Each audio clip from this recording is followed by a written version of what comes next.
আজ রাত 10টায় মিশরের বিপক্ষে মাঠে নামছে আর্জেন্টিনা। যদি আজ আর্জেন্টিনা হেরে যায় তাহলে হয়তো বিশ্বকাপের মঞ্চে আর কখনো দেখা যাবে না লিওনেল মেসিকে। কিন্তু সামনে দাঁড়িয়ে আছে মোহাম্মদ সালাহর মিশর। তাহলে আজ রাতে কি হতে যাচ্ছে? এটি কোনো সাধারণ ম্যাচ নয়, এটি বিশ্বকাপের নকআউট রাউন্ড। এখানে ভুলের কোনো সুযোগ নেই। জিতলে কোয়ার্টার ফাইনাল, হারলেই বিদায়। আর যদি আর্জেন্টিনা হেরে যায় তাহলে এটি মেসির শেষ বিশ্বকাপ ম্যাচও হতে পারে।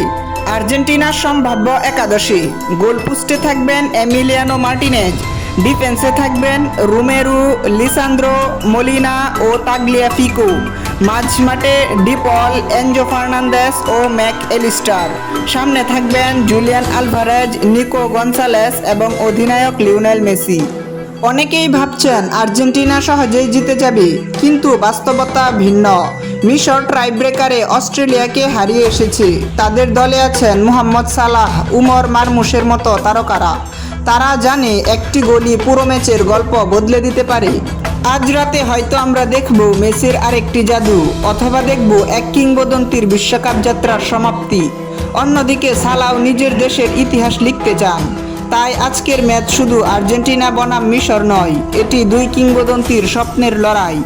আপনার মতে কে জিতবে, আর্জেন্টিনা নাকি মিশর? কমেন্টে লিখুন। আর এমন ফুটবল আপডেট পেতে এখনই চ্যানেলটি সাবস্ক্রাইব করুন।